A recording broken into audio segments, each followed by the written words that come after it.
Hey everybody, it looks like we are live.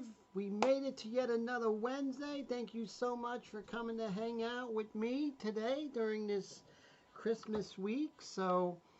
I hope everyone is getting some rest, short weeks, work weeks and all that. I hope that is going on.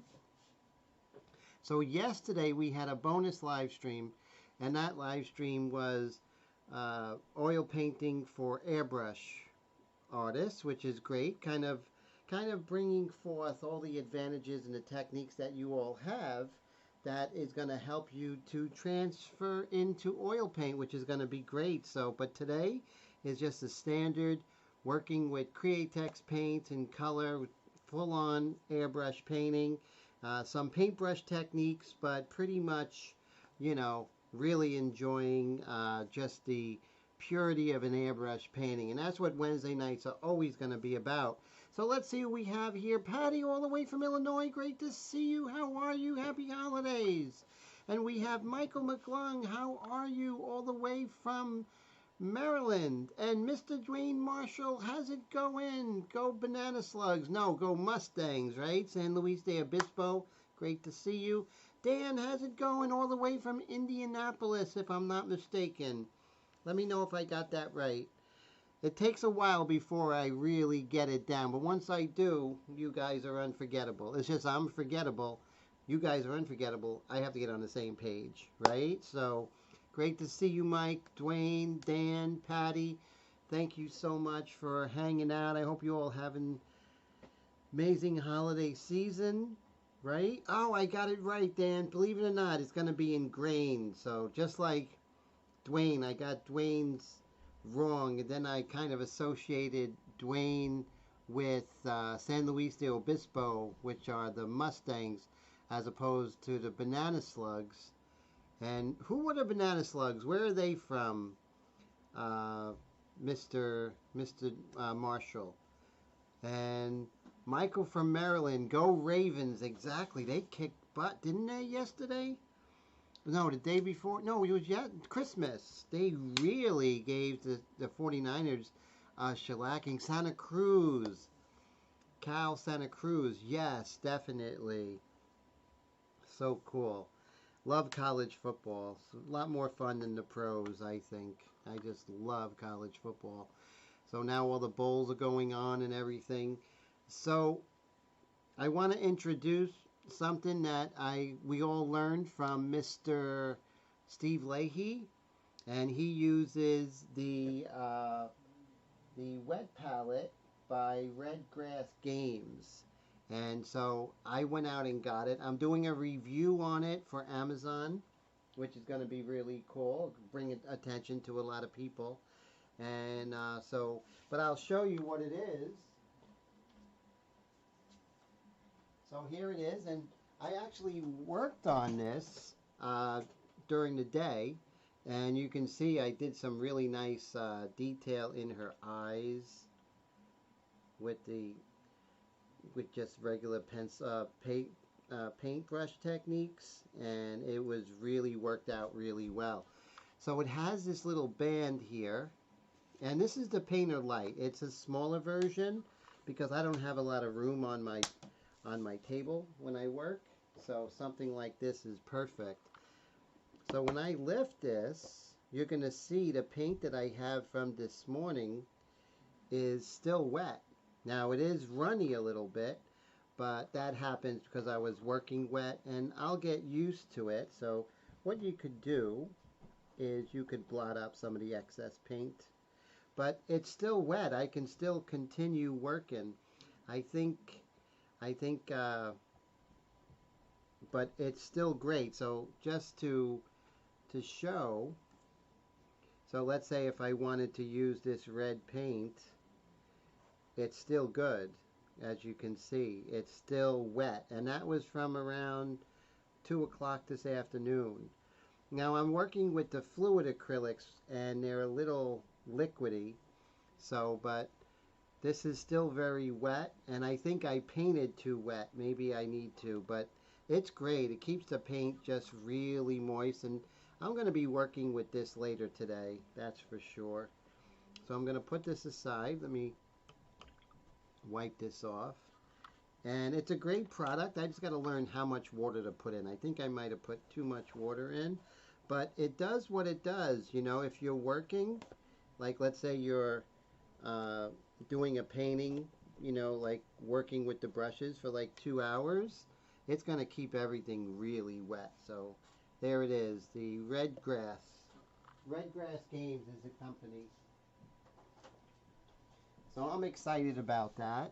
I highly recommend going out and getting it, and that comes from Mr. Steve Leahy.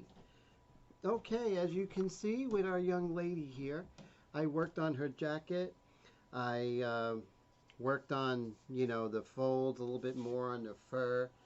And then I started to go in with the background. I used this color right here, which is a mixture of raw sienna, white, and a little bit of raw umber. And I'm doing some of the light areas of the subway, so that's going pretty cool. And oh, Michael says, yeah, Tim, you could tilt it to its side. Oh, you can't. Yes, that's probably what I was. So you got to keep it flat, right, my friend? That's exactly where I went wrong, Mike. Definitely. So thank you for that. That's very good information. Very timely information. So what I want to do is work on like the blue jean colors that are over here. So I'm just going to mix that real quickly in my Extreme Patriot Aero. And I've been working on this with this airbrush all day. So I just did a nozzle cleaning. And so let's take our young lady over here. And we're going to come in with some of the blue jeans color. So let's see what we have in blue. You know, there's a blue that I just love by Wicked. I think it's Laguna Blue. Is that right, Mr. Dwayne? Laguna Blue? I think I'm crazy about Laguna Blue when it comes to like blue jeans and stuff. And maybe I'll just add a little bit of cobalt blue to it.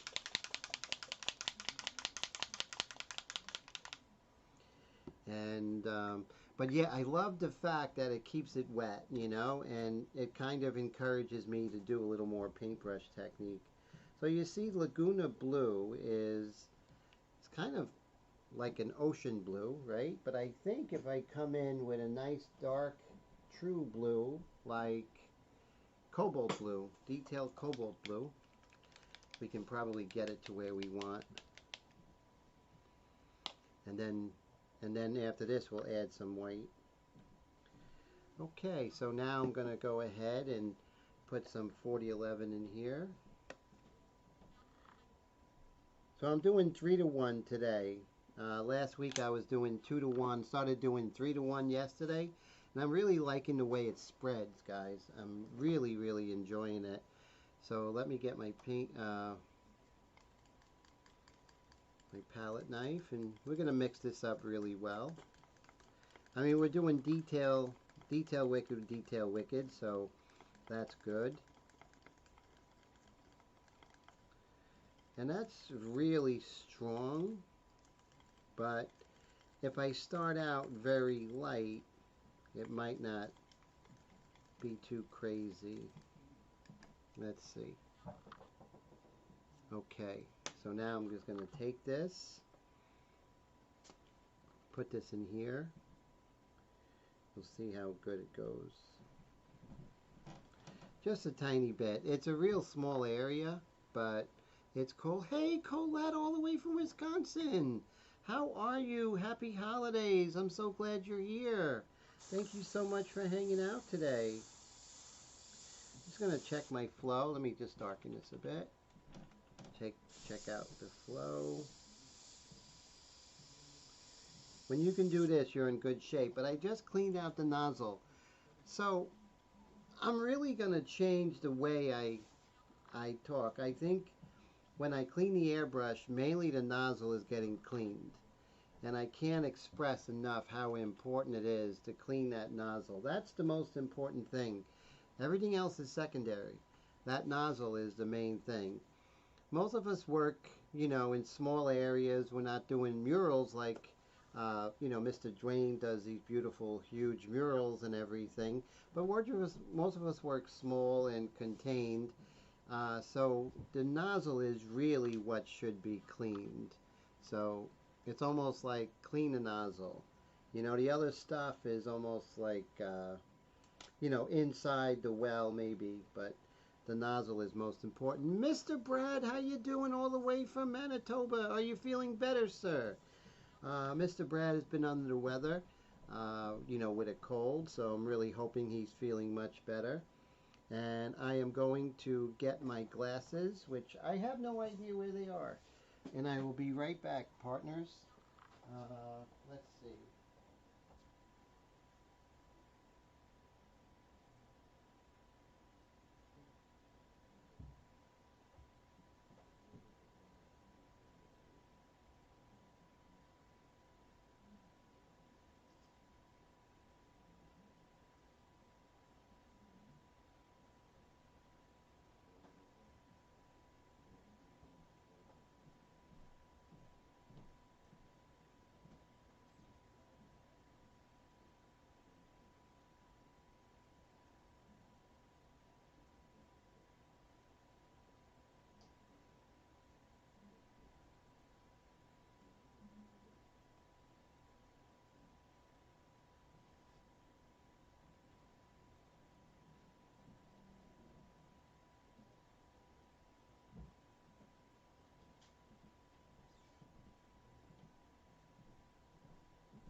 Well, I have these other glasses.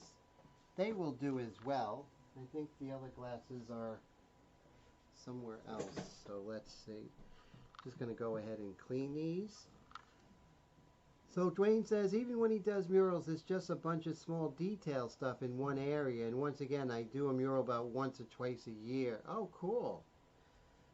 So you're still working in small area, right? That's cool. So I'm just going to clean my glasses here.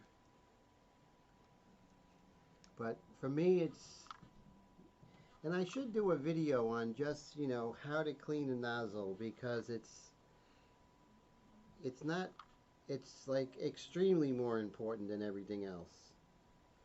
Cleaning the nozzle is everything, actually. And that's what I've been learning. Okay. All right.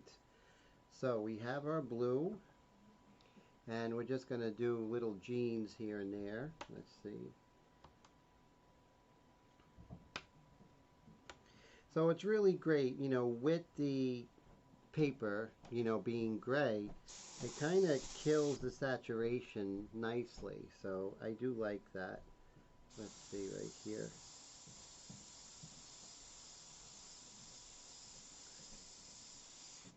And, you know, if you spray lightly and, you know, from a good distance, you're going to get a light application of the color.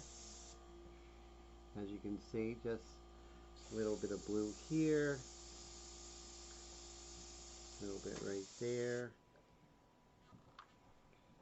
And, well, we can probably add some blue to this area. Can't hurt.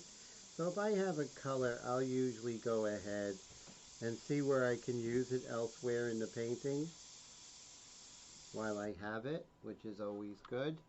And again, just looking for different areas where we can do little blue accents here. And maybe go over it with a color. And oh, Michael says she's loving her bomber jacket. Thank you. And Colette says her too. Thank you. And Dwayne says 99% of his stuff is motorcycle tank size or less. So you do work smaller, definitely. Yeah, I work small because I've always had small spaces. So I never had a large space. And even now doing, you know, demonstrations, live streams, videos, you know, I need to be working smaller. And so that's important. So I have this blue, and I'm just going to add this blue to different parts of her jacket, and I think that works. Just give it a little variation of color. Remember, there's always the whole spectrum out there, so that's why I always try and add different colors to areas, such as the dark of her hair. I'm going to put some blue because there is blue in the dark of her hair, so I'll put that in there. Just adds for more interesting colors, more realistic actually.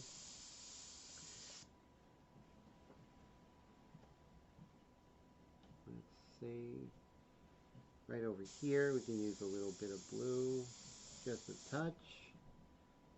And there are some like little blue advertisements, but that would be premature to get there, you know, even like little blue outside the window. But let's go ahead and just add a little bit right here. Some of the background is definitely paintbrush material, but also I find is that if you want that bokeh, that kind of blurriness, then the best tool is definitely the airbrush. So that's why, you know, for this type of work, the airbrush is really great for it, you know, to get that. And today we're going to be working on her jacket, maybe getting some better surface texture, you know, doing some other layers, more layers in her face, get that texture going. But let me see if I can go ahead and put another layer here on these blue jeans back here.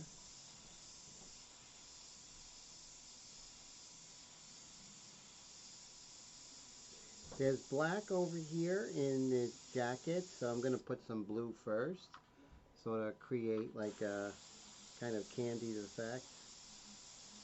Then I'll put detailed smoked black over that.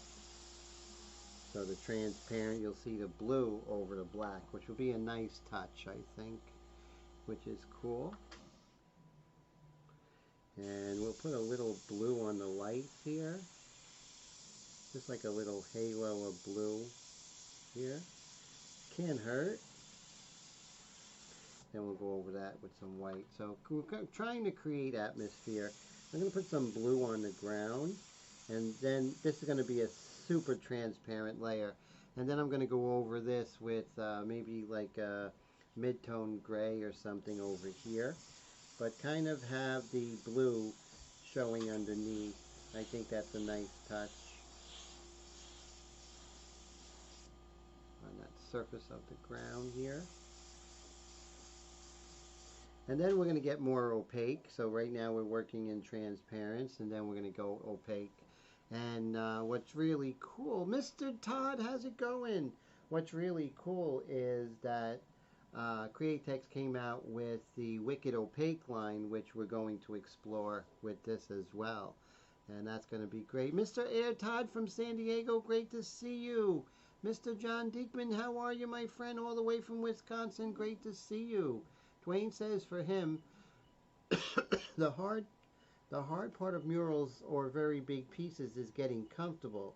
Lots of awkward angles and positions. Yeah, right. You can't just move the wall, right? So you kind of have to contort yourself, I imagine. That's true. That's great experience you have, though. I mean, that's really cool.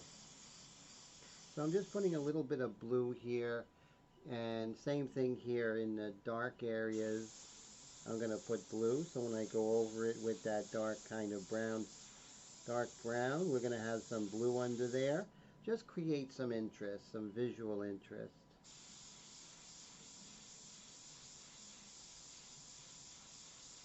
And we have some here.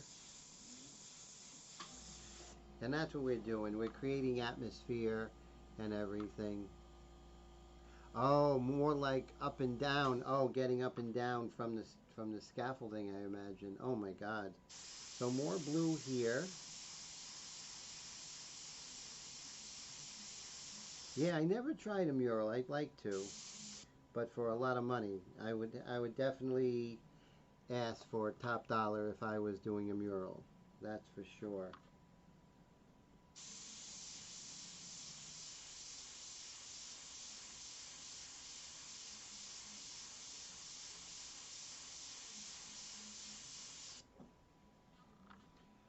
And hey, what's up, Travis? How's it going? Great to see you from Minneapolis area. How's everything going, sir? How's your work going? Just gonna add some blue here.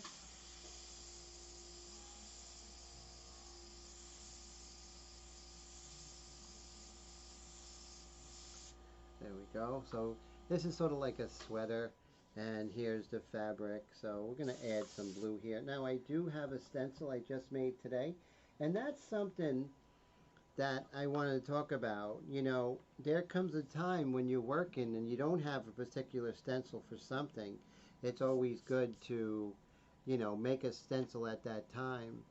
And Michael says, I think it would be better than laying on your back and doing it like Michelangelo. Yeah, that's for sure. The Sistine Chapel. Yeah, it's a lot of work doing a mural, you know? And I admire people like Dwayne who do them. Let's see.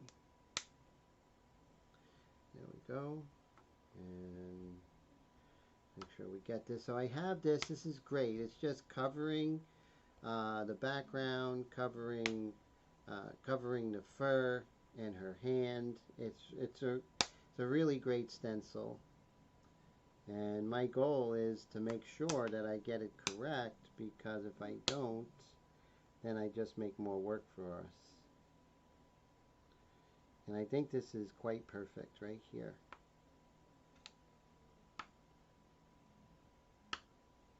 Now remember, if the light, your key light, your main light is coming from camera left, you don't want to have a tall magnet because it will cast a shadow. So we're going to put the low profile magnet so we don't cast a shadow on where we're painting. So that would be bad, definitely. So if you're going from this area and it's, you know, you're covering it, and you could have the cast shadow. That's no problem.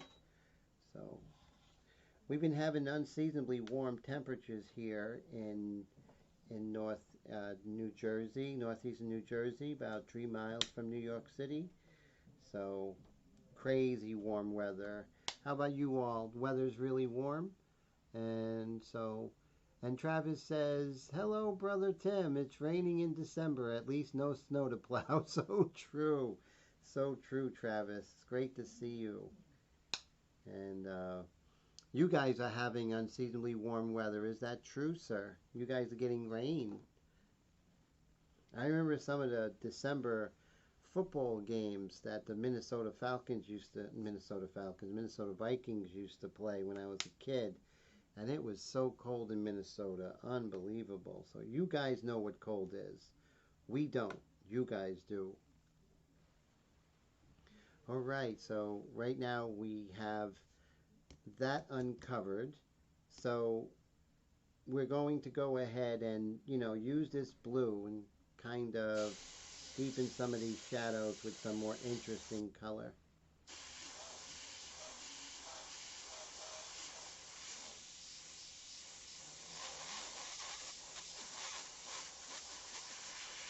There we go. Same thing down here. But look at this, how cool that is. So I have the fabric or the fur covered, so when I spray, it's going to be a beautiful edge for me. And put this here.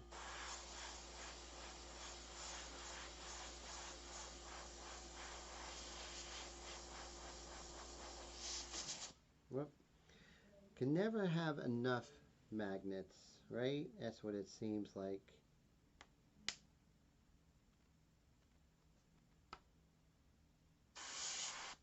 Whoop, put that here.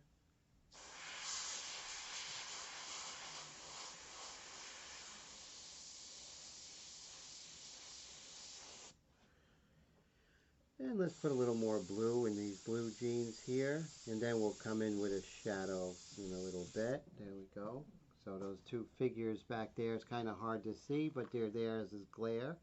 And, oh, Dan says, where am I located? I am just about 3 to 5 miles out of New York City in in New Jersey.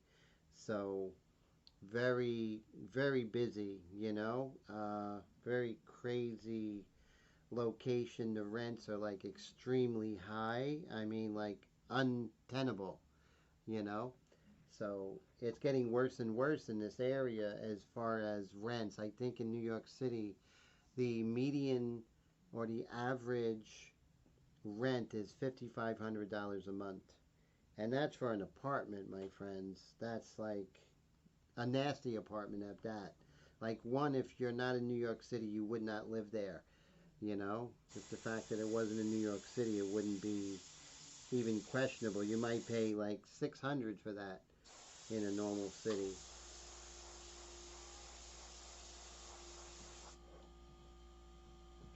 And just bring this down. You know what I'm doing? That's funny. I have the acetate down there, so I'm spraying on nothing. Okay, so what I'm going to do is I have some of this color from before, and I'm going to mix it up. It's a nice dark color. And we'll just go ahead and put this. Hey, Tabs One, great to see you. How are you? How's everything over there? Now, Tabs One, I believe, if I'm not mistaken, you're from New York. Is that true? Let me see if I got that right. It's great to see you again. I'm so glad you're here. So we got such a great group today. I'm so glad you guys and girls are taking time of your busy schedule and lots of really cool things going on to hang out with little old me. So thank you for that. And let's see. Okay, so we could probably hit this dark right here. So we got some things we can do with this dark color here. So we have a little tiny bit of blue left, so we'll just spray that out. And you know, we're going with a darker color, so we don't really have to go crazy cleaning it. You're going, oh, Washington State, what a great place. That is so beautiful. How's the weather out there right now? Oh man, I love the Pacific Northwest. Haven't been. My paintings have been there, but I haven't been there. I exhibited a few times, like 3 or 4 times in Washington State. But me, myself, I haven't been there. That is so cool. So thank you for hanging out. I really appreciate you. And so now we're okay. So we're going to come in with this really rich dark color. And we're just going to put a little bit in here. Now this is from about 3 o'clock this afternoon. So we may have some issues with this. We'll see. If it is, we deal with it. That's all.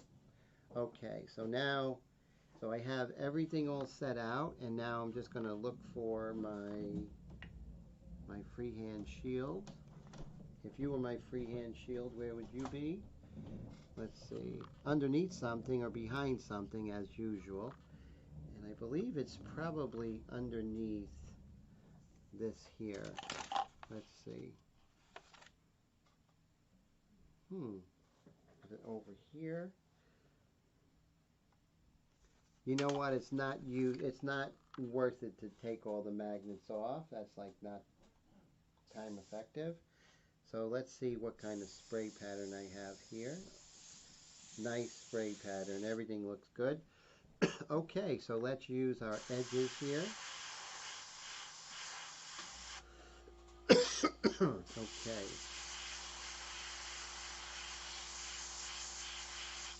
There we go. It's going to get some really nice dark edges. And Michael says, yeah, Tim, if you do a third live stream, I think it should be India ink. Ah, thank you. I'm thinking of that. And thank you for that confirmation. I really like that. So, yes, I want to do a third live stream a week. And the third one to be just India ink. So that's going to be fun. Thanks for that great suggestion. And Tab says, not as cold as we want. We need snow. That's how I feel, you know. I feel like, you know, when it's winter, I want winter. This is not winter.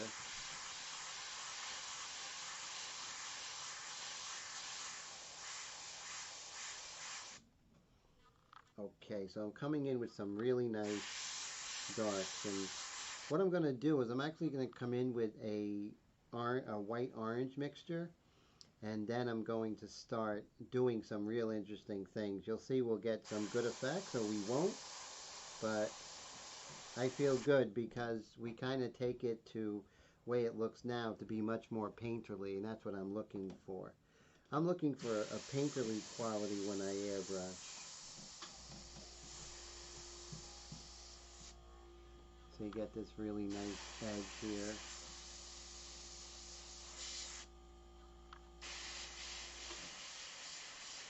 So I like my oil paintings looking like an airbrush and my airbrush paintings looking like oil. So my goal is really to not be able to decipher whether it's an oil painting, a pastel painting, or an airbrush painting.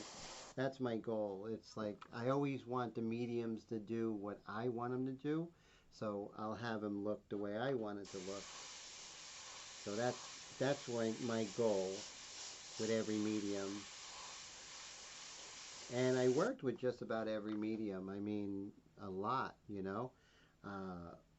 Pen and ink, acrylic, gouache, pastel, watercolor, you name it. I mean, I've used it. I never used casein, which is a milk-based paint, and I did do tempera, but not egg tempera, like Andrew Wyeth did.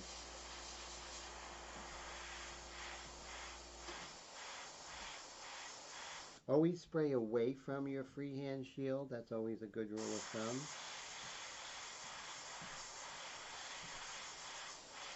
And use that freehand shield. Get those beautiful edges, right? And even though I only put a little bit of blue there, it will show up. Since we're working in transparent, you know, it will show up. Maybe not a lot, but it will show up. And give your color a little bit of vibrancy that it didn't have before. I learned that. That's a whole pastel thing. Comes from my studying pastel with Harvey Dinnerstein for 3 years, almost 4.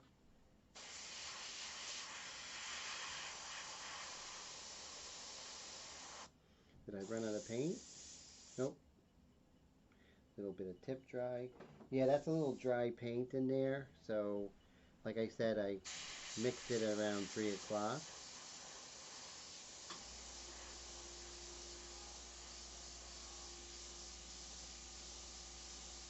So I'm going to get those mid-tones here. And this beautiful dark underneath her arm. There we go.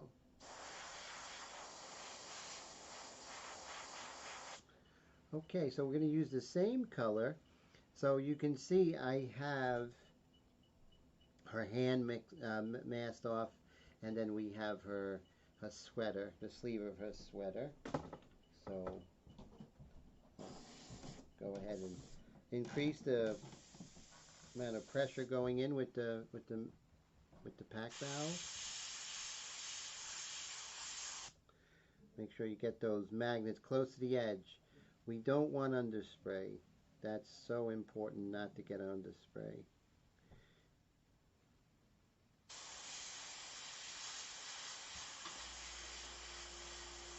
Getting a little bit of coughing here with the airbrush. So, okay.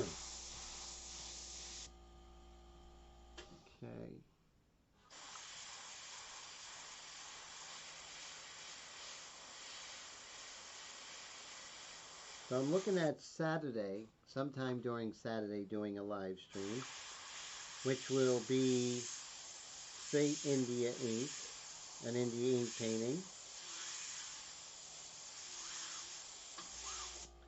And let's see if I can put a little more 4011 in here. I think that would be nice. Let's see, where is it? Here we go. going to put a little more 4011. I don't really like doing any kind of mixing in the brush, but this is like an exception for whatever reason. But usually I don't like doing that.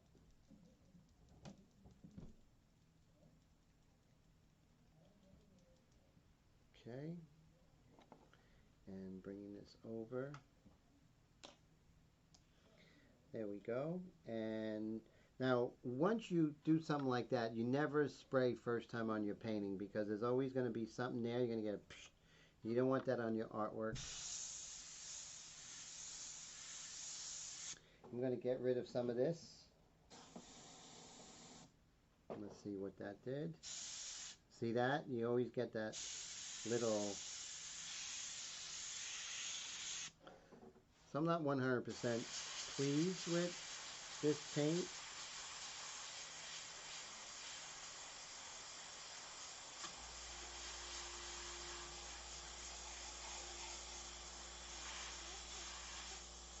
And what I'll do is I'll just darken here.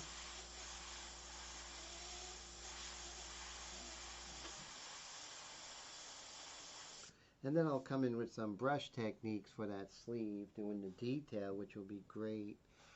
Patty, have a great night. It's always great to talk to you. And I hope you have a great holiday season. And I know we'll be talking before New Year's. So hope to talk soon, Patty. And always great to see you.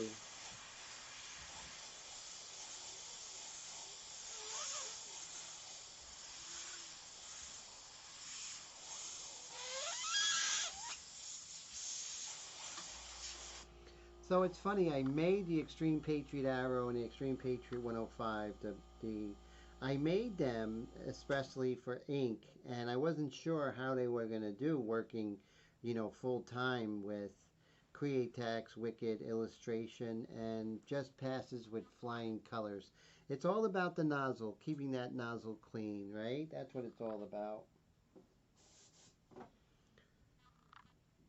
And again, you see, oh man, okay. That was interesting. Okay, let's see.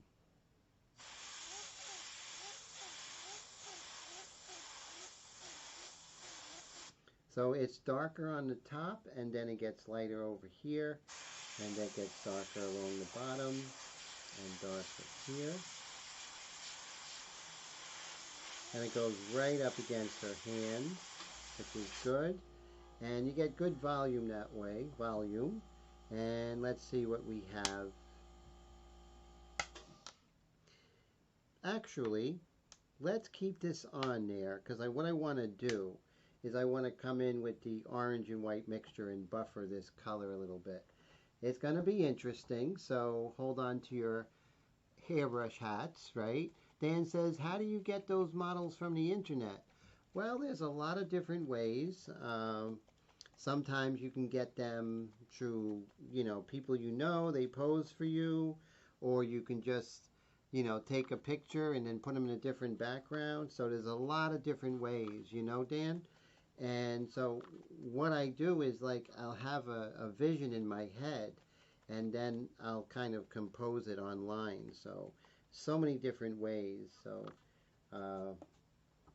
yes, so I kind of stopped doing celebrities because I just want to take my work to the next level. I want to put it in galleries and everything. My work has been in galleries for the past 20 years, but I kind of stopped for a while, but I want to begin again. And so I'm going to be entering contests and stuff like that. So I'm doing more, storytelling. And that's something I could talk about, the importance of storytelling when we're painting. So you want to tell a story. I don't want to just show off technique. I think technique is a wonderful thing, but I don't want it to be about the technique. I want it to be about a story. So think about that, everybody, how you could tell a story might be really cool.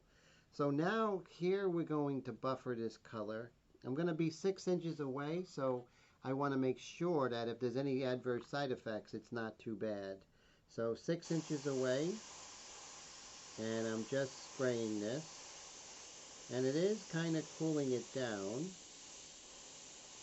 But remember, I can always go over this again, right, with that color. And that's what I'm going to do. So what I'm doing now is I'm just buffering the color.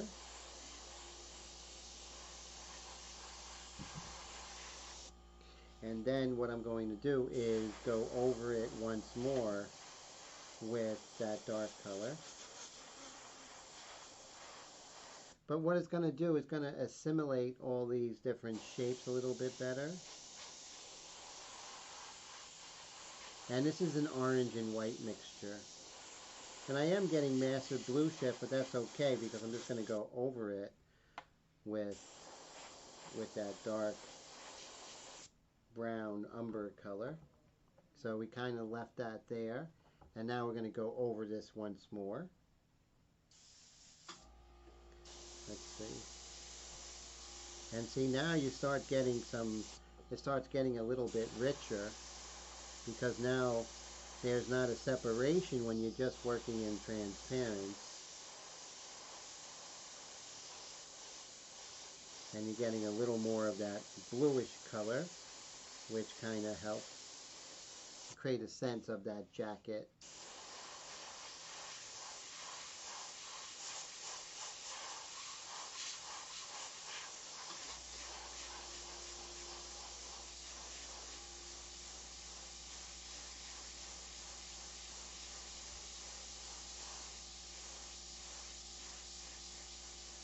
And some of the seams I'm going to do with the paintbrush technique.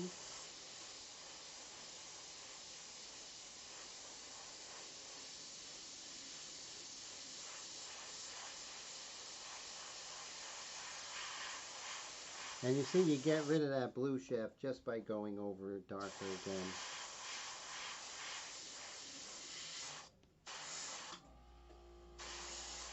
Keep those magnets close to the edge. You want to limit overspray as much as possible. Then I'm going to come in with that white mixture and see if I can go ahead and paint some of these highlights. If not, I'll just use a paintbrush. That's okay, you know.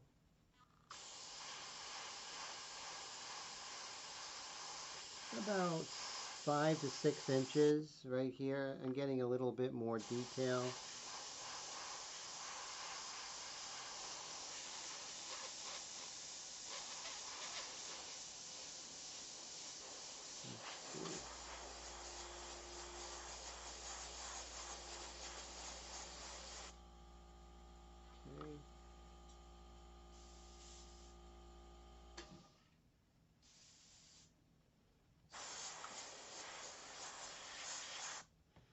Again, close to the edge.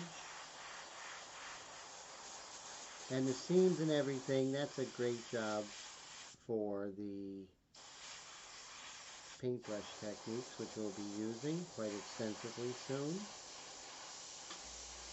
Meaning soon today, hopefully, if we get that far.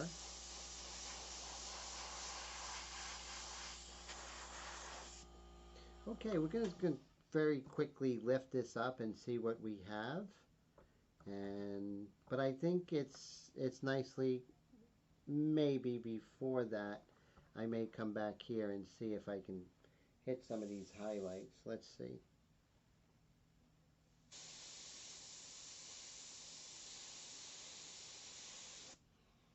Okay, that's kind of nice.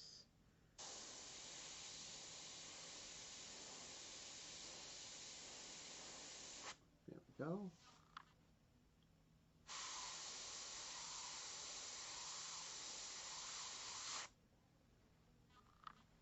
Hitting some of these highlights rather quickly. These are just the loose highlights.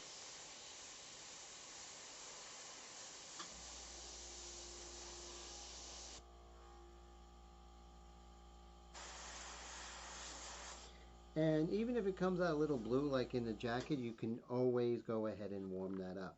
So that's not a problem.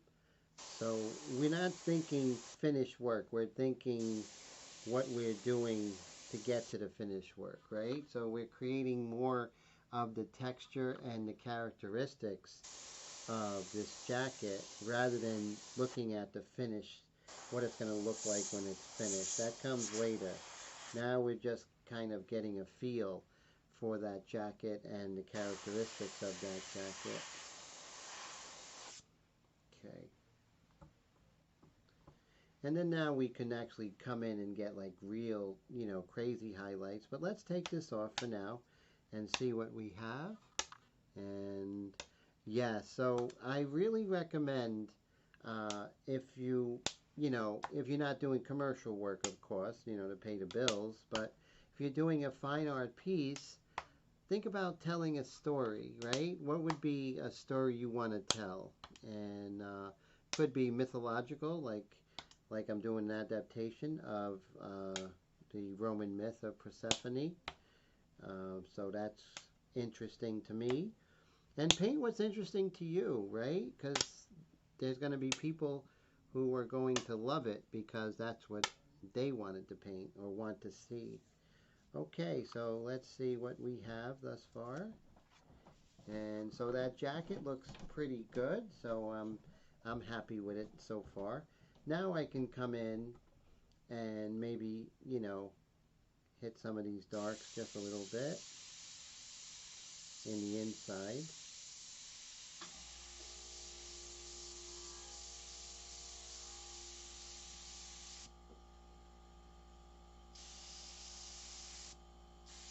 And I love the edges, so I'll just reiterate some of these beautiful dark edges here.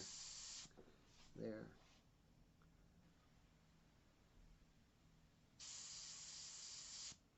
Now I'm really wondering where my freehand shield is, because now I really need it. Is it underneath here? I don't feel it underneath here. Is it underneath my tablet? Let's see. Okay. And let's see. Anything here?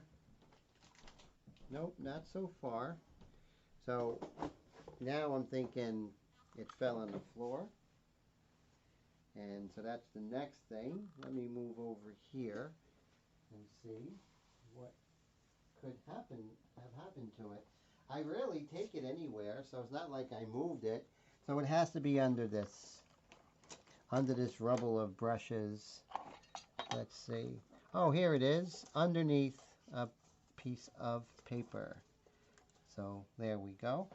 And I'm going to take this moment to have a bit of raspberry lime seltzer. So let's see how that tastes.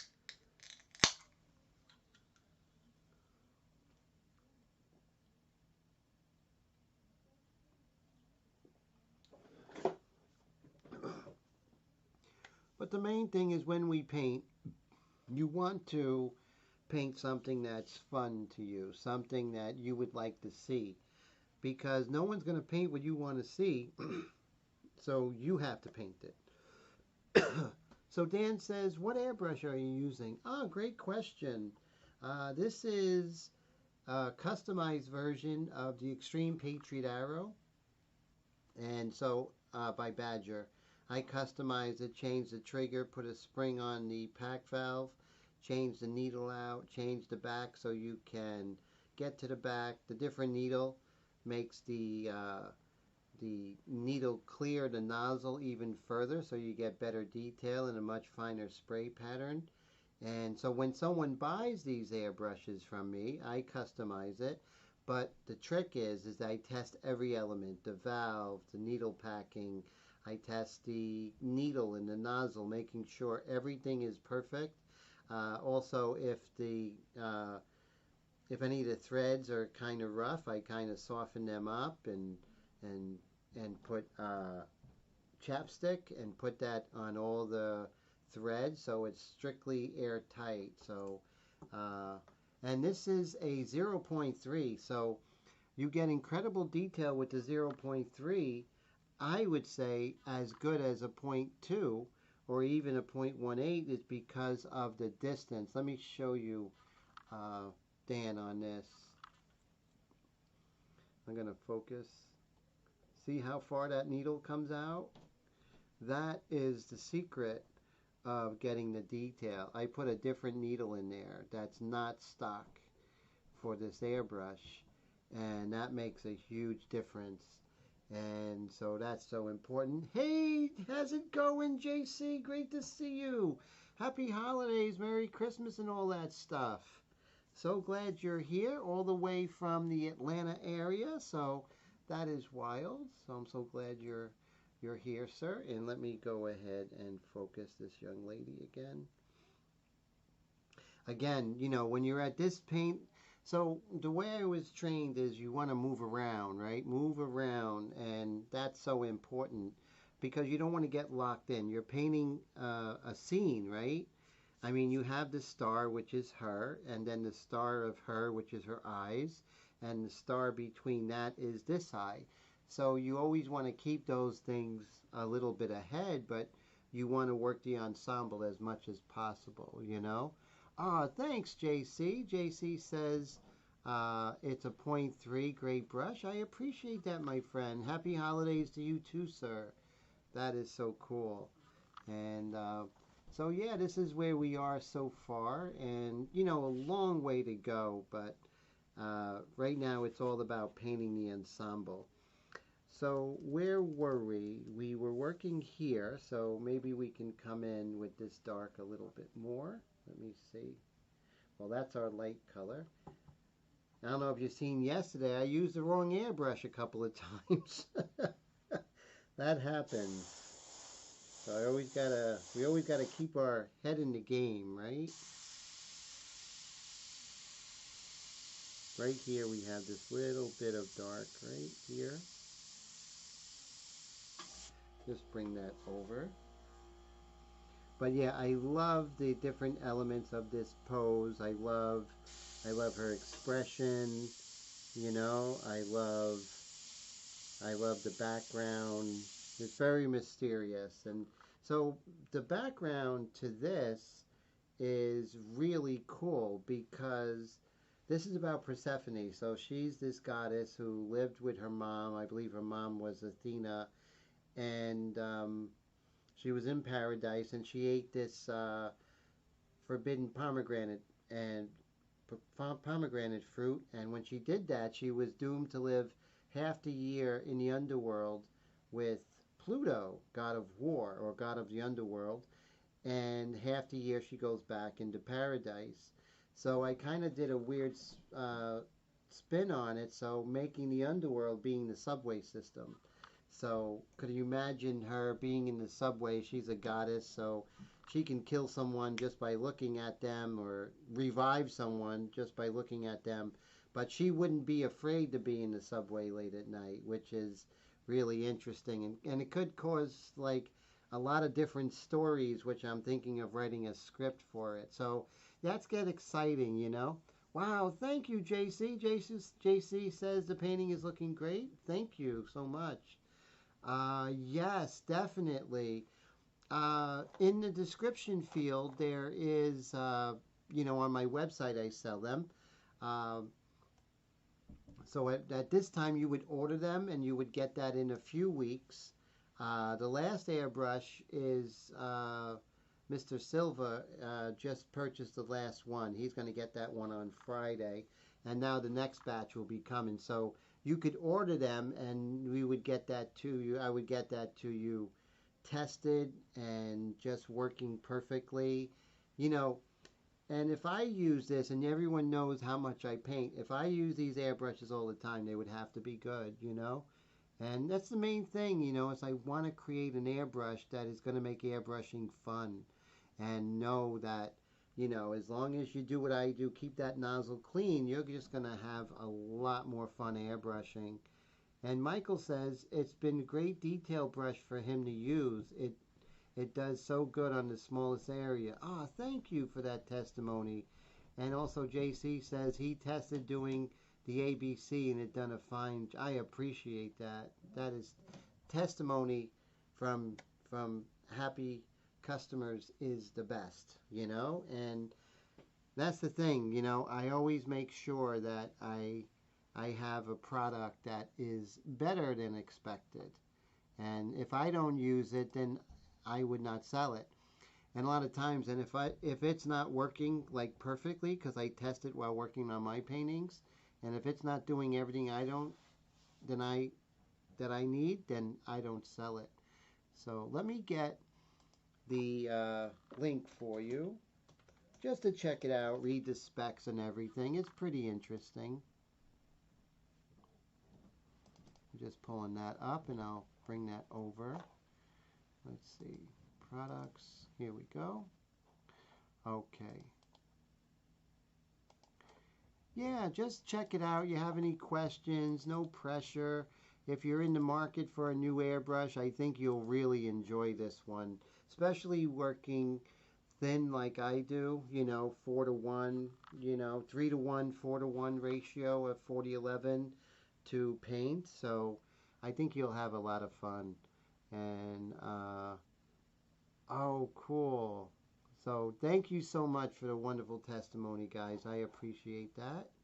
And there is the link, and I just spilled some blue paint. Not too bad. Don't cry over spilled paint or spilled milk. Let's see. It's a really nice color blue. But that wipes up. And that's another thing. When your paint diluted, it's a lot easier to clean up.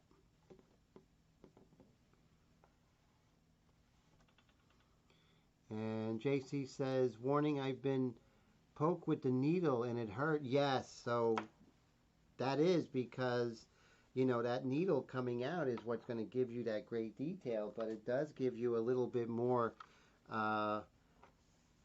caution, because I just got poked with it twice over the weekend. So I feel your pain, JC, but it's like you can put the guard on it, but you won't get that that level of detail that you get before that.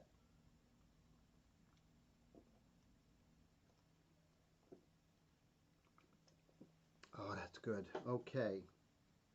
So, where are we? So we're looking at this painting right now, and you know what? Let's work on our hair a bit. That would be fun. What do you think? I think that would be fun. Let me get the folder over here, and I do have one where I can paint just the hair and not get any overspray, so that's important. Overspray can be your friend, but not always if you don't want it. So here we go.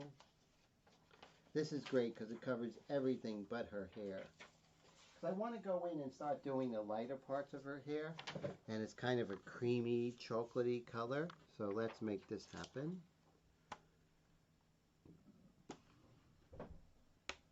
I don't know if I'll be doing paintbrush techniques. There's just a lot of spraying to do right now. Hey there, Mr. Roy. How's it going? All the way from New Jersey. How are you today, sir? I'm so glad you're here. Brad says, isn't that how tattooing got started? Poking? You know what? I could believe it. That's for sure. And I'm going to put this on here. And we're going to start working on some of the lighter parts of her hair. Here we can dust and it's light. And so, but yeah, there's just so much to do. But yeah, if I worked on her hair and didn't have this kind of custom shield, then it just would be extra work. And who wants extra work? I know I don't. I want to do the best I can with this painting, not rush it. But on the other hand, the next painting is waiting.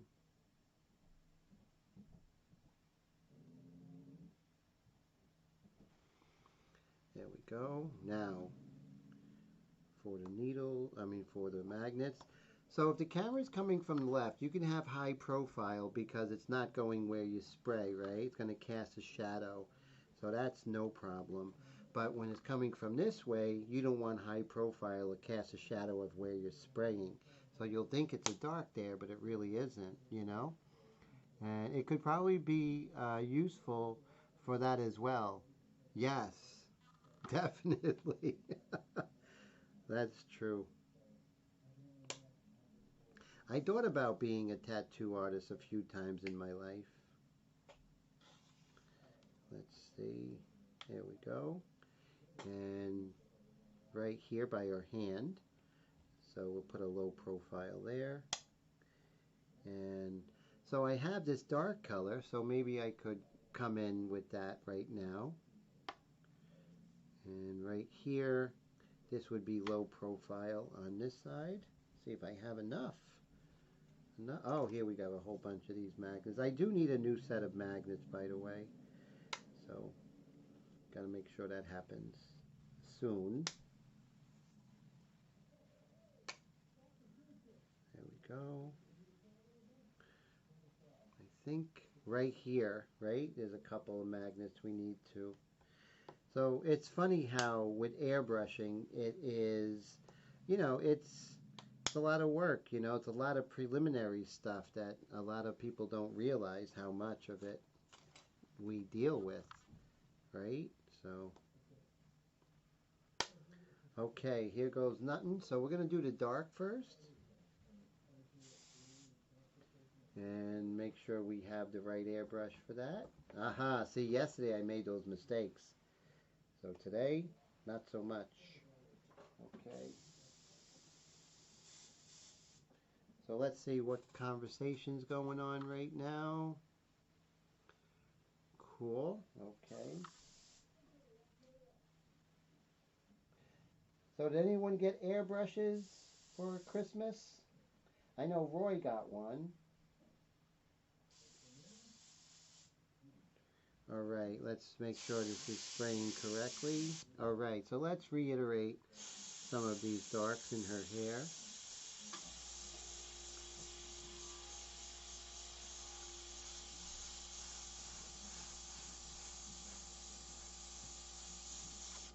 Just get a little more structure right here.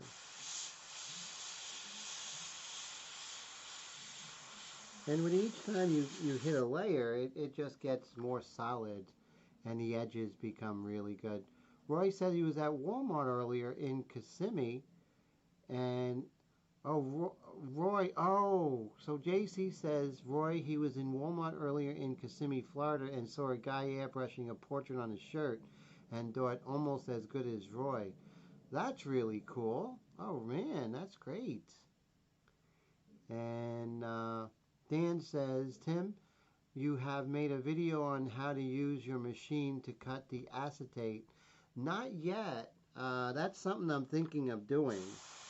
But yeah, that's something that, you know, I really feel like perfected.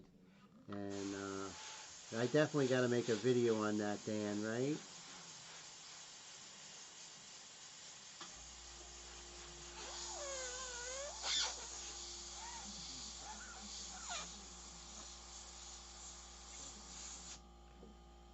There we go, just reiterating some of these darks here. Ooh, we can definitely put low profile, right here, right here.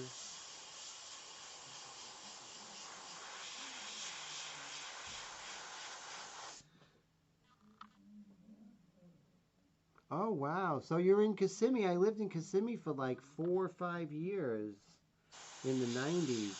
Oh, more like 6 years or 7. And there wasn't much airbrushing going on back then. There was some. I saw a lot more airbrushing down in Florida than I do up here in New York, but it wasn't like it is today.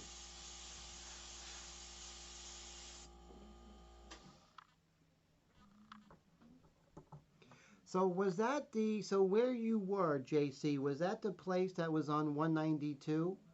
192 in Kissimmee, and I believe there's a Days Inn hotel around there, if that's the one. Oh, yeah, 192 Flea Market. Oh, how cool.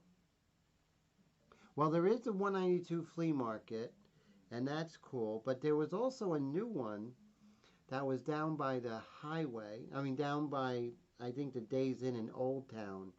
That wasn't there when I lived there. And I saw a video, and that was really cool. And okay, so now I'm going to adjust this because, well, maybe I won't adjust this. I think that's okay. Okay, so now I'm going to mix. I want to mix the brown of her hair, right? So I am going to start with burnt umber. So let's start with burnt umber. And of course we are doing all Wicked at this point, because Wicked is great. I have to say I'm really spoiled with Wicked and their lines and all the colors and all the classic colors that they do have, the historic colors like phthalo and raw umber and burnt umber and everything like that. So yeah, so I'm spoiled, right? Oh, about a mile from the flea market. Oh yes, so that is the one. Very wild, very cool stuff. Love it. Okay. And so are you down there with the family enjoying Disney there, JC? So that's cool. I'm so glad of that. And now I'm going to be looking for a little bit of raw umber, just a tad, just to kind of chill it out a little bit. So you see how I have that, just raw umber cutting the, burnt umber cutting the bottom, a little bit of raw umber. And I may lighten it up just a tad, but we'll see. Brought the fam to Animal Kingdom. How cool is that? That is really cool. Did you get to take some really cool pictures? Maybe do a painting of a big cat or something? That would be wild. Okay, we're going to 40-11 this. 3-1. I'm on a 3-11, 3-1 kick today, guys. I'm getting better luck, I should say, better flow. Now I'm going to put a little bit of our 40-50 in there for adhesion. And here we go, UBLS clear, 40-50. I'll tell you, out of all the airbrush colors that I work, you know, using the Createx Wicked really feels like, you know, working with fine art colors. It's really amazing. You know, like classical colors, that's what I mean. It's fine art all the way, but just classical colors.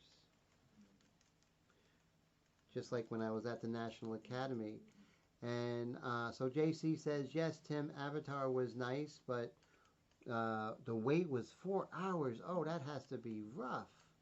Oh my God. Unbelievable. Yes, by that Walmart, definitely.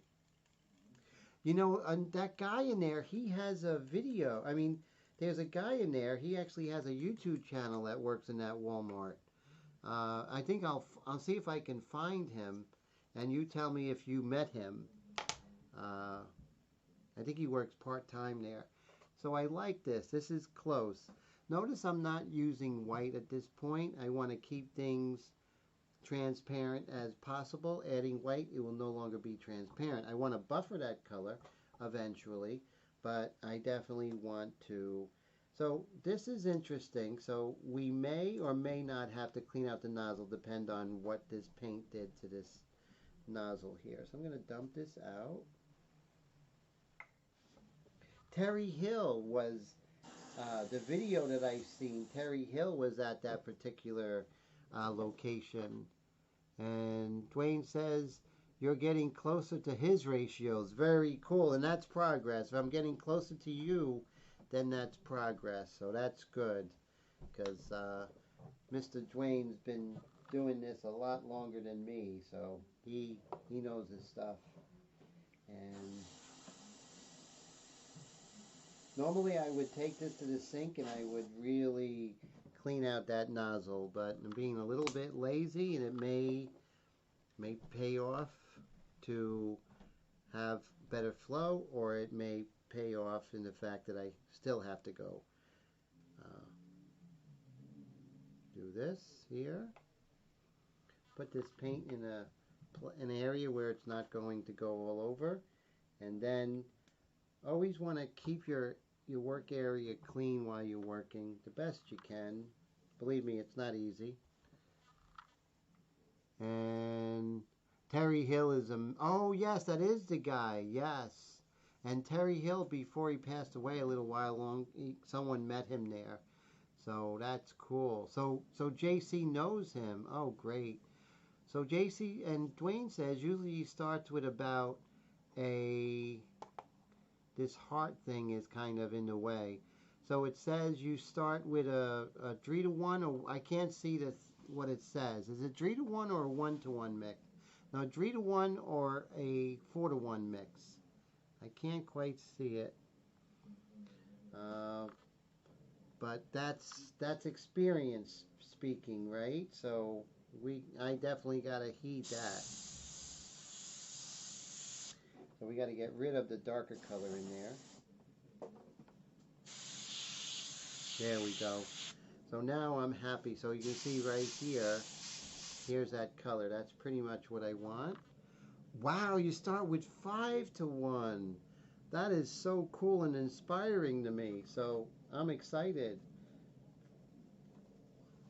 So I am going to do that. My next painting, I'm going to start with the 5 to 1, and we're going to see what happens. So thank you for that bit of knowledge. Great bit of knowledge. Great big chunk of knowledge that you're dropping. Okay, and I want to keep that border there. It may be too browny. Let's see. Remember, it always looks darker in the cup than it does on the surface when you paint.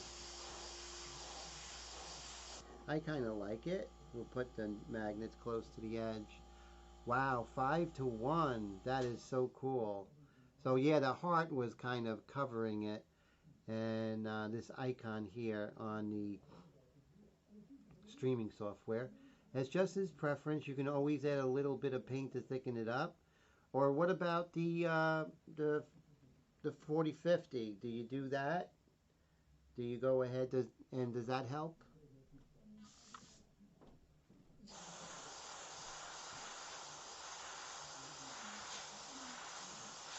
There we go. And yeah, so we are getting a nice kind of brown. And we're going to do several passes of this.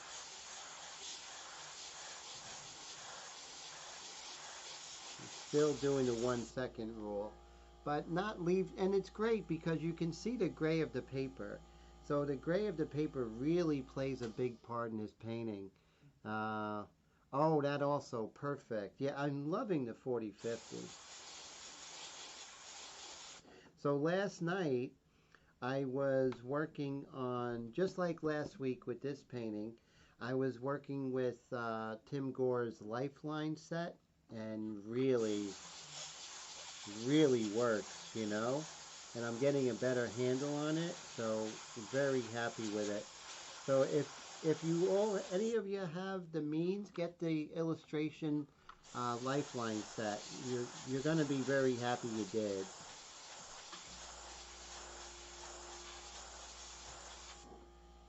And you see now I'm bringing some light to her hair.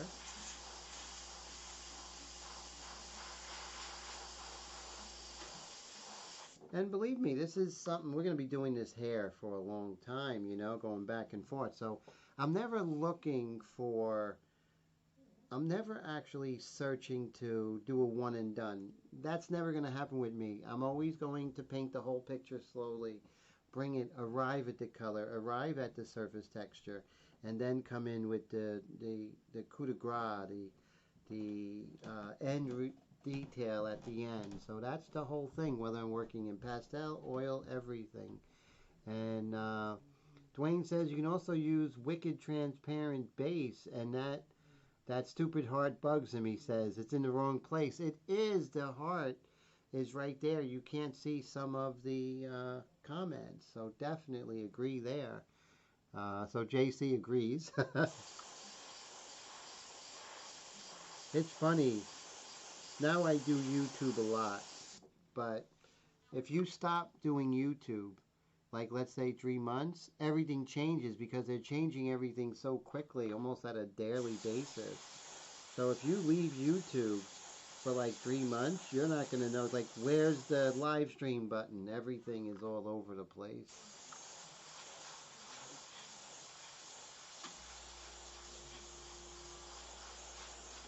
There we go. And we're going to put some of this brown, this light brown, we're going to glaze it. Well, it's not really a glaze, but we're just going to kind of lay some of this transparent mixture over that hair. And then we're going to lift it up and see how much we like it or hate it. And so that's it. You know, during this part is just, you know, keep your head down and keep working at it. You know, stick with the program. Light is always right. And, you know, learning about reductions from Dwayne and Mr. Leahy. So that's cool. And just pushing it, you know. So yeah, now I'm up to 3-to-1. And so I'm just pushing that, seeing how far I can push that. And just really testing what all the different, there's a little something there, little white patch. I don't know how that got there. Might have been on the freehand shield. Let's see. No worries whatsoever. So now you can see it's nice and wet. And so now you can see things are starting to shape up with her. And Dwayne says that's true, and so does JC. And then JC says he uses the landscape to be able to see the comment. Oh, landscape mode, very cool. Only things he loves about Tim is that I get no ads during the feed. That's it, yeah. You know, no ads during the feed. You know, maybe in a couple of days I'll put the ads on the reruns, but even the next day I don't put ads on them, you know, because that really, I think the ads will really cuts into the enjoyment, you know. Oh, scroll up with your finger. Oh, so if you're on the iPad, it might be a lot easier. I know on the desktop it's kind of difficult, but that's a great thought, definitely. So here I'm going to be using a little paintbrush technique. I'm going to take that dark color that I had, come here, and I'll show you. I'm just going to fix this.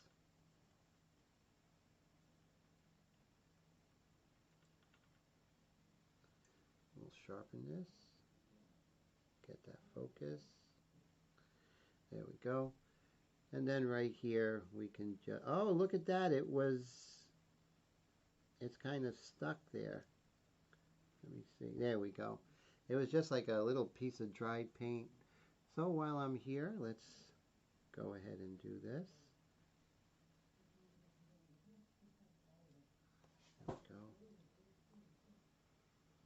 we go. And so you can see now we're starting to really get a sense of her. And then I may come in lighter in a little bit. But now I think what we can do is work on the floor here, which is kind of a silvery gray. But let me clean this brush. Oh, ad blocker is really cool. That works as well, definitely. I don't make a ton of money on ads because I don't get that kind of volume of people watching my videos. So I figure why annoy my subscribers, right? Why not just take the ads off during the live streams and the day after? And let's see. JC says, I wish I did too, Dwayne, but folks have told me I need to get YouTube Premium and that would solve the issue. But it's hard with kids, definitely. So yeah, with kids and stuff, it's an added dilemma, definitely. So you're a good parent, sir. That's cool.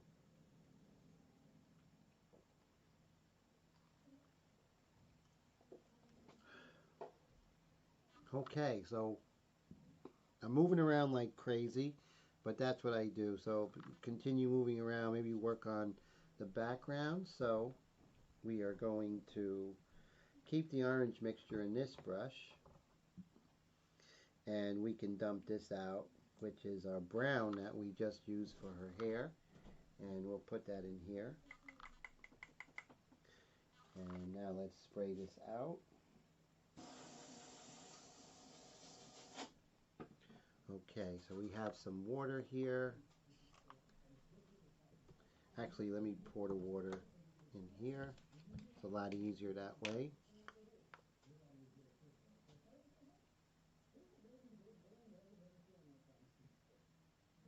There we go. And close this.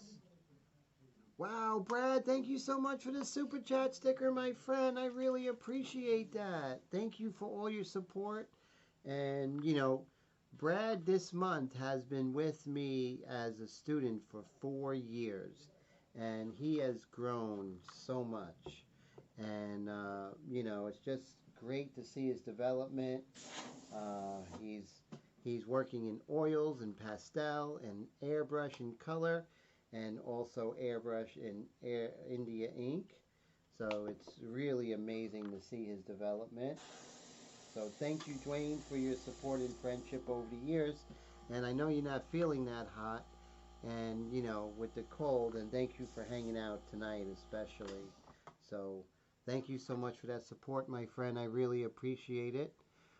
Dan, have a great night, Dan. So always a pleasure. If you have any questions when you're airbrushing, always feel free to shoot me an email or write a comment on any of my videos, and I'll get back to you, Dan. So thank you so much, and I hope you have a great evening, sir. So that's cool. And now what we're going to do is, and don't worry, Dan, this is going to be on, it'll be, if you want to see the rest of it tomorrow, you can always, it'll still be on there without ads tomorrow, so you'll see it on record. So great to see you, sir. So now we are going to work on this kind of silvery color, and I think, if I'm not mistaken, Wicked has a really nice gray, and I have to find it, but it's fantastic. So let's see. It's a great gray. I love it. All I have to do is find it. This is, well, we all know I love Detail Smoke Black, but I think the gray is probably the answer here. And I'm going to have it where I'll have, you know, all my paint situated. Right now I kind of have to rummage through my bottles a little bit, but that's okay.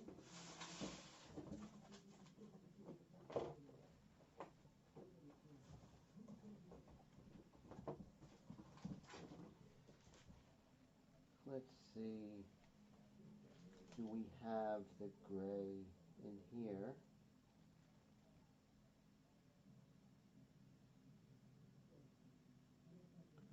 I don't think so. Let's see. I know I have it. It's just locating it. That's the question. I think it would be great, probably more expensive, but if Createx maybe one day will have the color, or maybe the cap being corresponding with the actual color of the paint. That would be cool. Or maybe I'll do it myself and just paint the color so I can see from on top what color it is. So that's probably on me. So definitely. I can make my own gray, but I would rather go ahead and let's see if I have the gray here.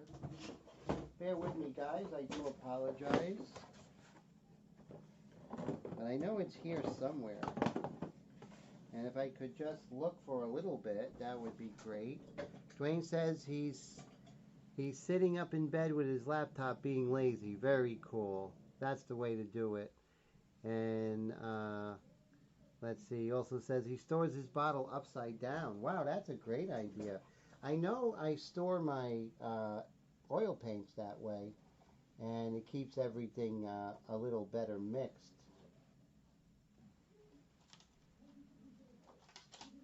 Let's see. I'm just going to give up in a couple of moments and then mix it myself, but I'd rather not. Okay. It's a great gray that they have. It really is.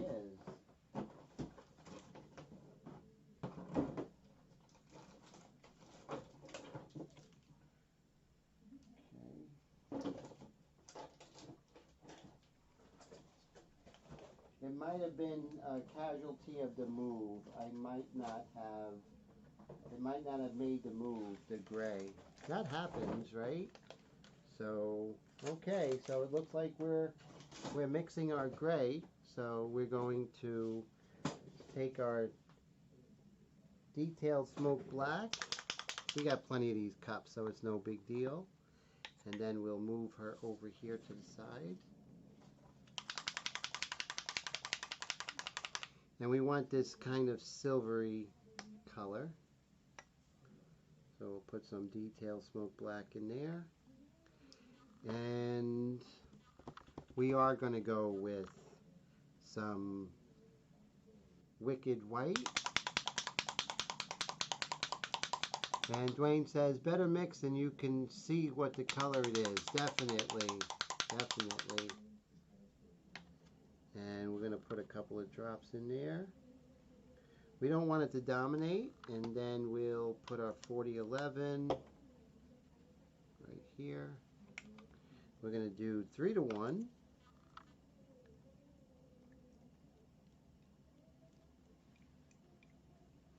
Little tiny bit of Your Friend and Mine 4050 UVLS Clear Gloss.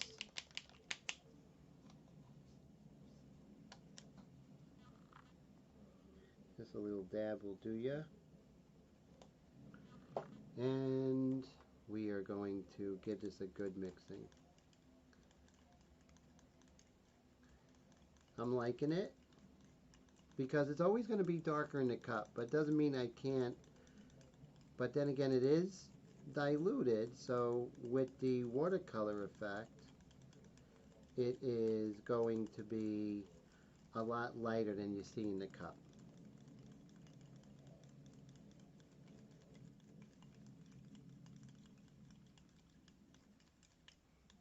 Okay, so I like this kind of silvery color, and we do have the light underneath, so it'll act as a glaze.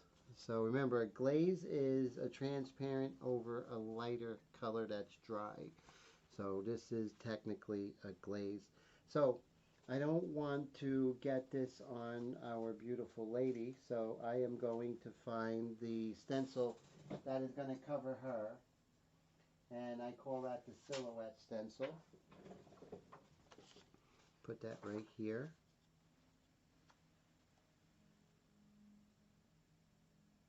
And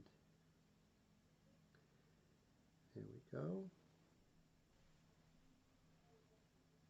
Just like so. I just want to cover the main parts of her.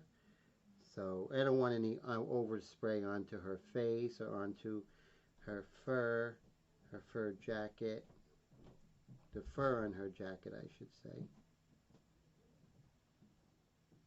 There we go. All right, so let's go ahead and put that here. And then we're going to worry about the floor. There's really no gray over here, so I may be able to use that gray in places here and there. I like thinking about, you know, how the old masters would have handled airbrush, right? And how they would have handled Createx in particular. And that's what really gets me excited. is that, you know, this is uncharted territory, right? It's so new and exciting, and I love it. And so that's really cool. So that's right here. Okay, so here we go. And we're going to take this 3-to-1 mixture. There we go. And our cap. Now let's just test spray. And the sequential masking is really important to keep it clean, right? And I've been experimenting with that, with working in oils and working, you know, with straight airbrush painting. So definitely this is that light gray that I'm looking for.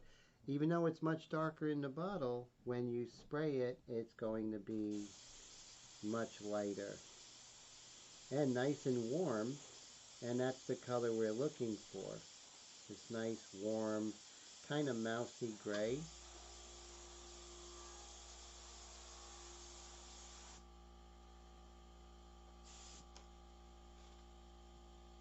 Very cool.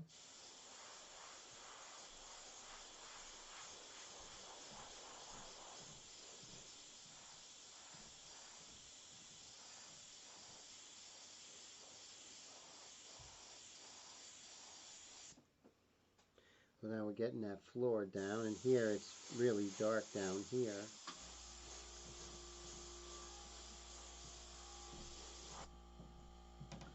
And just keeping our head in the game, that's important.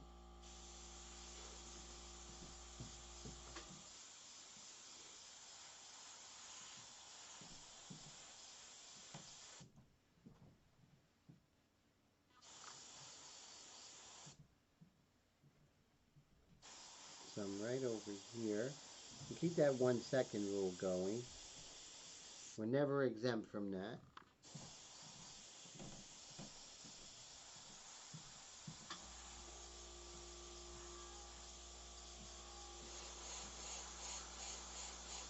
We can gray down some of the colors back here. So we are finding other uses for this.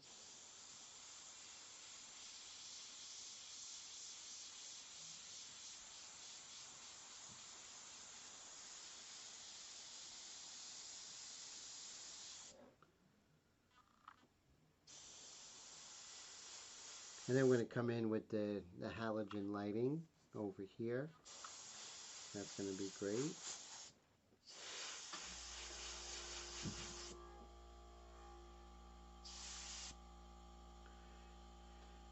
And since we're here, let's go ahead and hit this gray right over here.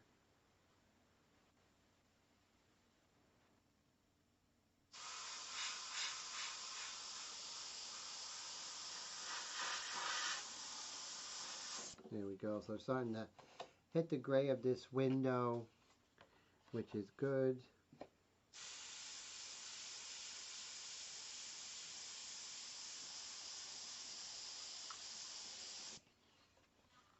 And right here.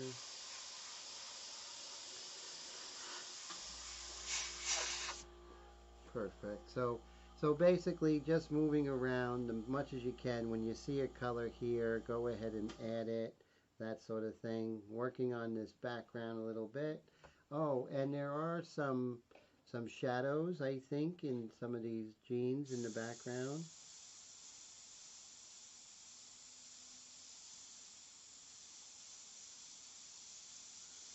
You can use this and always go darker. Use this as our black for now, and then go darker.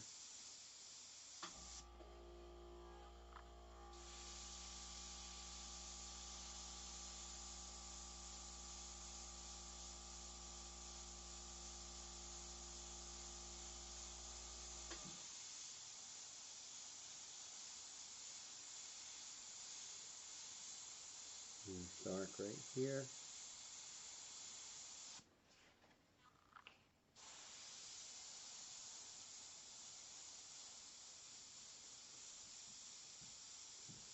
Keep that 1 second rule going. Like I said, we're We're always, you know, going from the broad to the specific. And Brad says, that's a good idea, Dwayne. You make a special rack for that. Oh, yeah. No. So Brad said, did you make a special rack for your paints? That's great. Great question.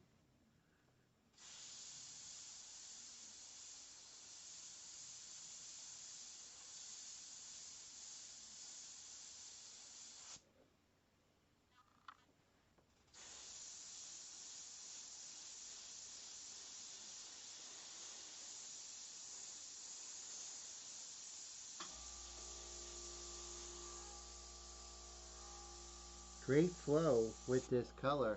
So yeah, sometimes you get away with it. I didn't have to clean the nozzle. I've been working mostly with darker colors, so they tend to have smaller pigment sizes. So I've been getting away with it. We'll just work on the background a little bit more. Dwayne says he got one off Amazon, actually a couple of them. Very cool.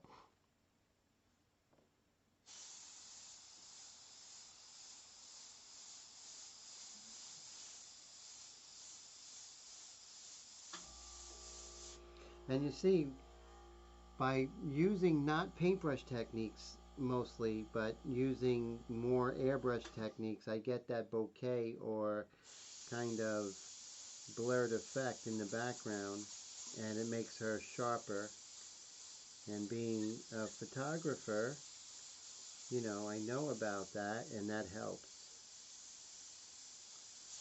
reproduce certain style of photography.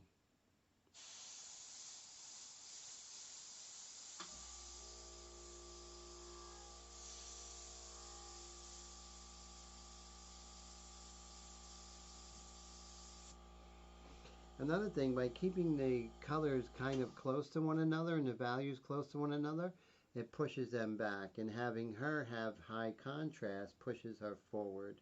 So it works out pretty well. And so that's really good. And we just keep this going, you know.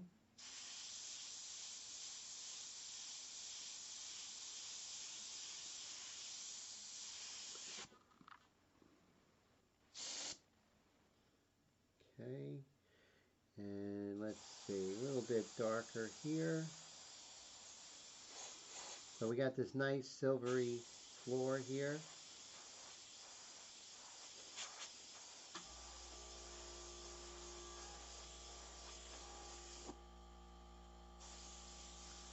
And we may just have to calm this down a little bit.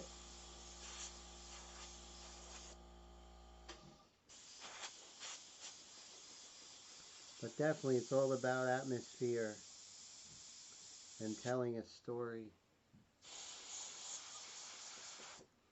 Maybe it's like 3 in the morning and it's in New York City and maybe in a bad part of the city and there's only like late night workers, but she's Persephone, so she has no danger at all, so she could wipe out an army of people in a second.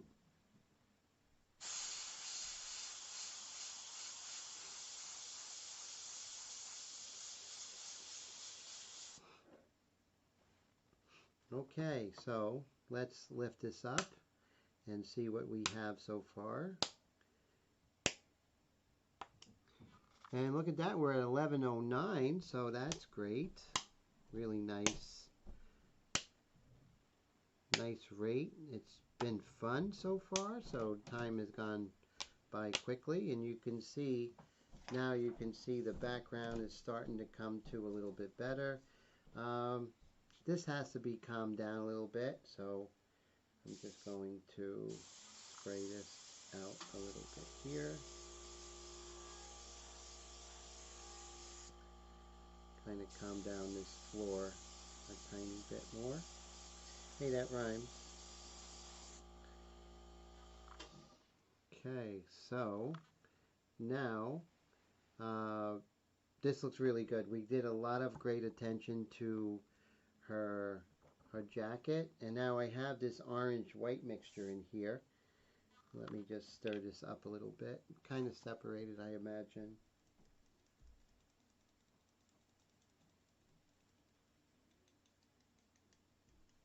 So So I'm going to be working on this between now and next week. And so we'll be further along. And so that's exciting. And I'm also working on the airbrush painting to be an underpainting for an oil. So that's cool. And so Dwayne says he started storing them upside down during doing a mural. He kept his paint in an ice chest and was tired of looking through them upside down. You can see what color. Wow, that is so smart.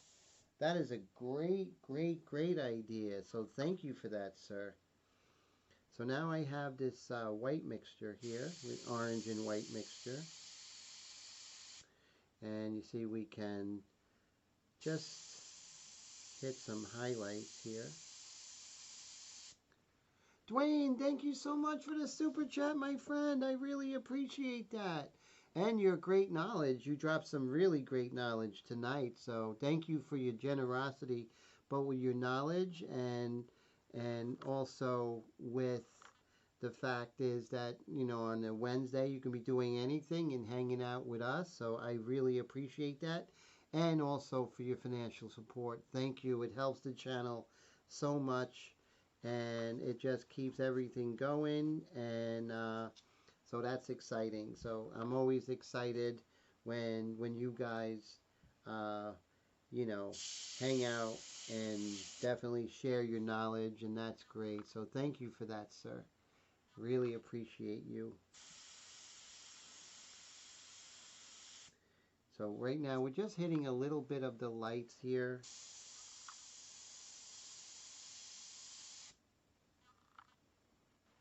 And maybe right here, we'll see how it goes.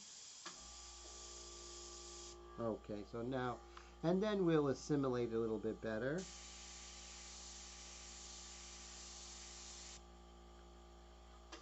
And right here, we have some light color. And of course, we'll be glazing color over that as well.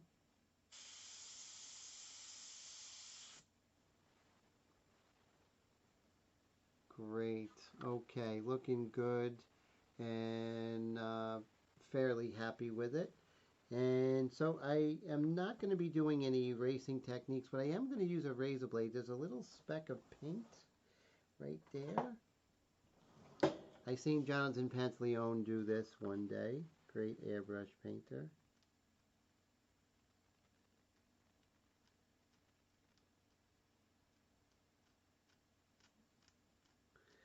It may work, it may not. A little bit. I'm just going to have to do another coat of that color. And Dwayne says he also found when he stores them upside down, they tend not to dry and they last longer. Guess it's kind of like the wine cooler and also oil paints as well. Must have to do something with the pigments being heavier, right? So I think then the whatever binder is in, whether it's acrylic binder or linseed oil. So it might have to do with that. So that's wild. So I'm looking for a solution. So what would it be called? Would it be like a paint rack? What would be the name of it if you can recall it, sir? And we'll just put this here. And let's see. Okay, so I do have, well, I have the gray in there and I have the orange mixture. So let's take that orange mixture and see what happens if we kind of go over her face. So what I'm doing is I'm just going to do the orange mixture over the light and the midtones and just kind of bring that together, and then I'm going to do the values over that. It's going to add more solidity to her, and also it's going to bring all the colors together a lot faster. It's going to have that oil painting kind of smooth look, painterly feel, I should say. So great, so you can see now we can come in, it cools it down a little bit, and then I could warm it up, and that's what I'm going to do.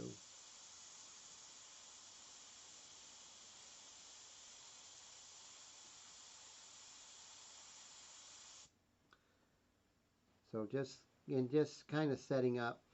And I'll do that with the hair as well. I'll just kind of dust over the hair, and then I'll come back in with the darks and the brown again. And it kind of brings it together more. And you guys see me do this, you know, several times. And it's a great technique. It just kind of assimilates the colors better. Makes them look like they weren't painted separately, you know. And like I said, having that painterly feel. And so Dwayne says that and no oxygen can get into them. Very cool. That's a great explanation. And Dwayne says, yes, look at the hobby paint rack. There are tons of them. Need to make sure they have the right size holes. Must have many 1 ounce bottle holes. Very cool. Yeah, definitely. Majority of my bottles are the 2 ounce, right? So I got to look for 2 ounce. So that's great. So again, I'm just going to come in here and just kind of dust over everything. So I can pretty much go back over with the lights and darks. I'll do that here with her hand, you know, where it's lighter on her fingers.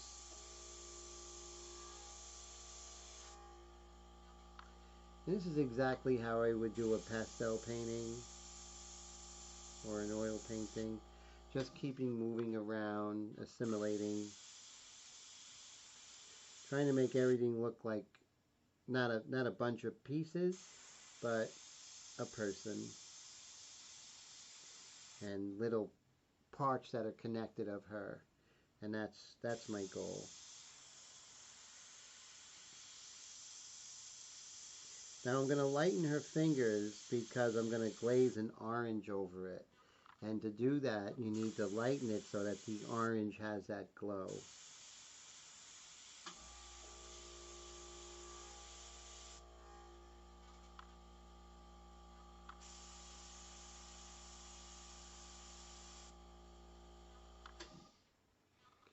Some might say I'm making more work, but I'm getting the look I'm after.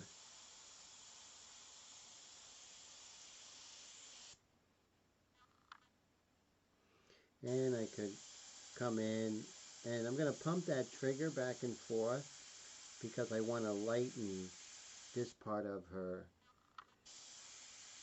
fur. Not her fur, but her jacket's fur.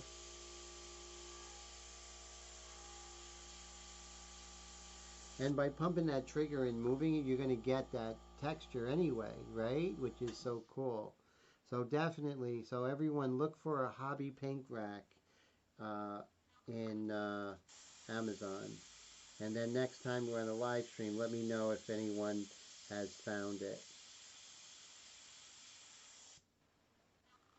So this is great. I'm able to slightly get, you know, a little bit of a lighter value here. And I'm just going to glaze over a darker color. So it works out. So don't worry about, you know, I do have orange in here, so I'm not getting a blue shift. It's a little cooler, but I can always glaze over a lighter color. And the perfect glazing material is glazing brush is the airbrush, better than everything. But just remember, you have to glaze over a lighter dry color with a darker transparent color. It doesn't matter whether the base color is transparent or opaque, just that it's dry and lighter, but the glaze color must be a transparent so that you can see it underneath.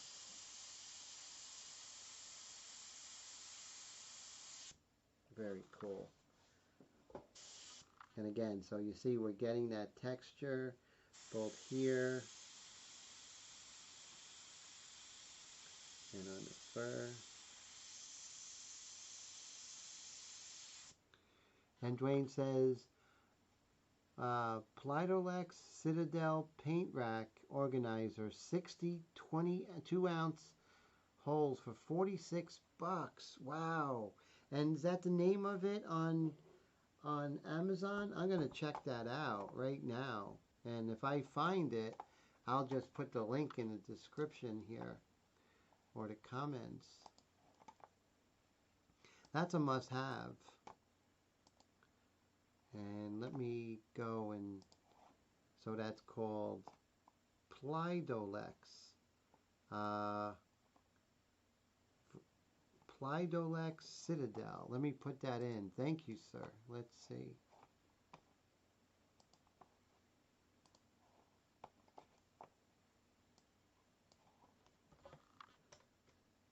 Pleidolex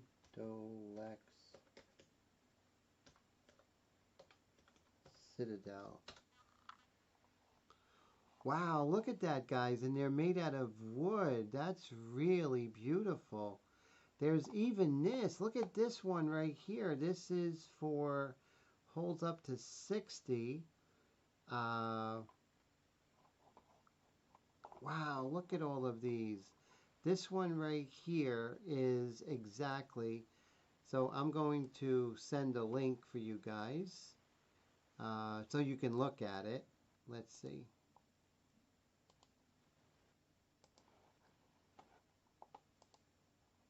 Okay, where are you? Okay, here it is. So here's the link. And of course, that's an affiliate link. So I must tell you for legal reasons. But if you click on that link and you decide to buy it, I'll get a teeny tiny commission. So thank you, Dwayne, for that. That's fantastic. And so, yeah, that looks like a great solution. So it is 60 holes for a miniature paint set, and that looks like it would hold the Wicked paints and also the Wicked and the illustration paints. That's fantastic. So looking forward to trying that. That's for sure. And so very cool. And there's other ones, if you click there, there's other ones that you can see, but that looks like it's the one that Dwayne actually recommends, so I would go with that, be sure. Okay, so now we lightened her up a little bit and sort of created that ghosting. And you'll see a lot of the top airbrushers, they'll do that. They'll ghost it and then come back with the transparents again. So they'll work in transparents. They'll put like an opaque glaze, opaque ghosting or fade it out, kind of assimilate the edges, then come back in. And do that several times until you get exactly what you're looking for in that kind of layered look, as opposed to transparent, transparent, transparent. This way you're going to have a much deeper feel to it. So right here we have this beautiful, and I think I still have the orange in here. Yes. So this I'm going to do right here. I want to keep the nose, but I'm going to come in with this orange mixture. And it's scary, but you know, that's okay. Do what scares you.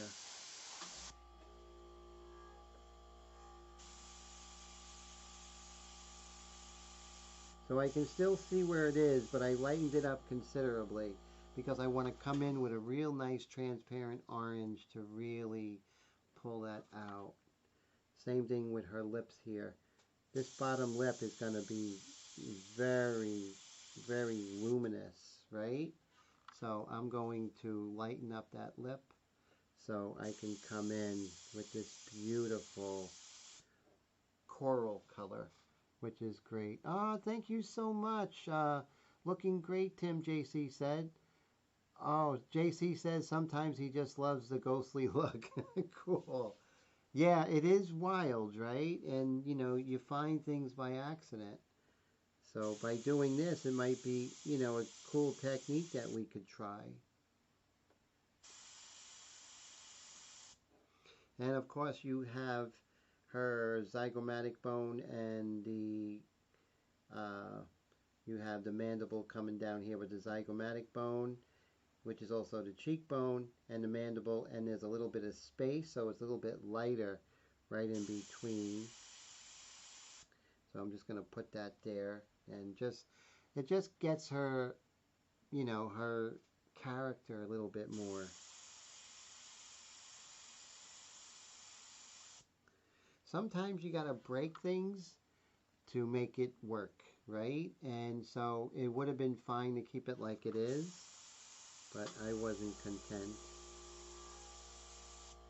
Okay, and then I'm gonna glaze a nice warmer color over that. And let's see, over here is fine. The nose is fine. This is okay. Maybe bring this over a little bit more. Okay, so now we're zooming out and you can see now I can come in and darken that color, and maybe here too on this mid-tone. Maybe I can kind of lighten that and re-establish it.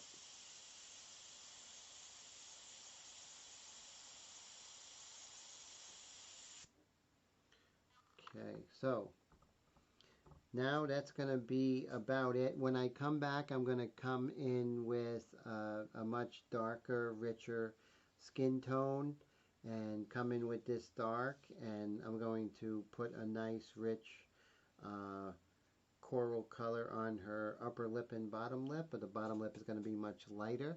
So there's a lot of things coming down the pike, which is going to be great. So yeah, I think I still have, what's in this area? What's in this? Okay, that's the dark gray, so I don't really see that being necessary. So everybody, I hope you have a great night. So we're going to leave it at this. And so here we are. So this is where we leave her for now. So you see we worked on her jacket, we worked on her hair, we worked on the background, and even started, and then at the end we started doing some detail into the first, setting up for some glazing, and now we kind of lightened up and ghosted her face, and then we're going to come in and put some richer color on that, hit the darks, which is really cool. And see you next week, Mr. Todd, as well. Everyone, thank you so much, and I really appreciate you. Happy New Year, JC. Happy New Year, everyone. Thank you, Dwayne. Thank you, Brad. And for the super chats, I really appreciate you guys. That is always, always an honor that, you know, you guys come see me and then donate is just, you know, beyond. Brad says she's really looking great, Tim. Thanks for another great live stream. Good night, all. Take care. Feel better, everybody. So, everyone, have a great night. And I believe I should be having a live stream on Saturday. So, but I'll keep you contact you all on my mailing list. So, you'll get an email and you'll see an alert on Facebook. So, take care, everybody. And thank you again for hanging out, and my Wednesdays wouldn't be the same without you. So I hope everyone has a great rest of the holiday week.